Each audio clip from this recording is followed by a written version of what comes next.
Blackwater is back. The company, now known as Z, faced U.S. lawmakers today on Capitol Hill to answer some tough questions about their conduct while on the job in Afghanistan. RT's Lauren Lister has the details. From the Afghanistan war theater to the Washington political theater. We do not need to hire these murderers. The battlefield is brought indoors. There you get a threat from this guy. He says he's going to kill me. And met with protest. Defense contractors take center stage before United States lawmakers about this. Multiple irresponsible acts and troubling gaps in government oversight. The witnesses fired for drinking on the job, guilty of doling out AK-47s to contractors who shouldn't have them, negligent for not checking references and hiring a mercenary army. These are some of the people who've been responsible for 100,000 U.S. defense contractors in Afghanistan, charged with training Afghan forces. It was a recipe for disaster. That environment gave rise to a reckless shooting of a fellow security contractor with no clear consequences. At that moment, when you realize that they are using AK-47s and someone has been shot in the head, that somebody said, we better get out there and figure out what kind of situation we have. The answer is neither the U.S. government nor the U.S. military. Lawmakers believe this is a question of whether contracting has gone awry or contracting has gone wild. But already these contractors have hurt, quote, the national security interests of the United States. If they keep killing civilians, I'm sure some Afghans will decide to become insurgents. And now the government is trying to figure out what needs to be done. So that there is adequate supervision so we don't have this occur again.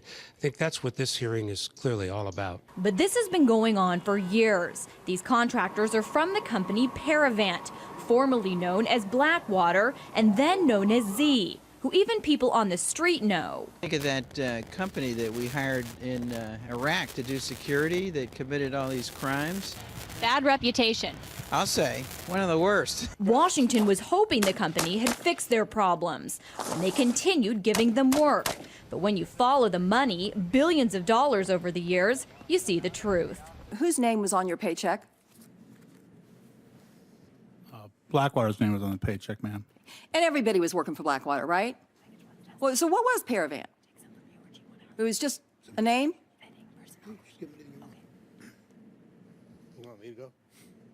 I think that is that would be an accurate statement, ma'am. This hearing really gives us only a sliver of a glimpse of what's really going on with contractors in Afghanistan. But we now know Blackwater is alive and well there, and that the same organization charged with killing 17 Iraqi civilians back in 2007 and who were ultimately kicked out of the country altogether are today training the Afghan National Army. The military is going to continue to outsource. So Lauren Lister is joining me now in the studio to talk more about this. Lauren, thanks so much for being here. So first of all, it seemed like there were some antics going on when the hearing went into recess. What happened? Yeah, we saw that protester got up and he started to protest against contractors, period, saying that they're basically murderers. That was right when the former Paravant employees were walking out, and actually the protester alleges that one of them said, I'm going to kill you. Now this is after they'd just gotten grilled from lawmakers and were going out into the hall. I did ask that former Paravant employee if he said that, and he denied it, but nonetheless it was very odd, and that was actually the gentleman who was fired from Paravant for drinking on the job. Interesting. So tell me a little bit more about these shootings that the lawmakers were asking the contractors about. What can you tell us about those? There was one that was pretty widely known where a few contractors, their guns went off, guns that they weren't supposed to have, when they were found to be intoxicated by an Army investigation later, and they killed 2 Afghan civilians. Now they were charged with murder. Another one that the Senate investigation revealed was among the contractors where they again had guns they weren't supposed to have.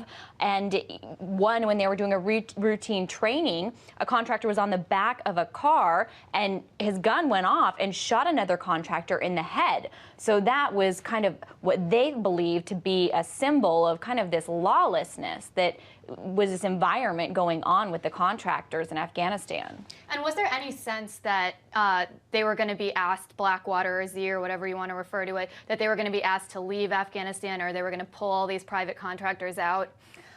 Not from the lawmakers that I spoke to. I did speak to a senator in the hall, as you saw, Senator Nelson, and he said this hearing is about figuring out what government oversight needs to be put into place so that these kind of things don't happen. But military contractors, the military will continue to employ contractors. And also he said that in regards to Blackwater Z Paravant, that this hearing was to figure out if the company really had changed. And as you heard from my report, didn't sound like it has. Wow. Well, Lauren Lister bringing us all the details on what seems like the never-ending controversy when it comes to Blackwater.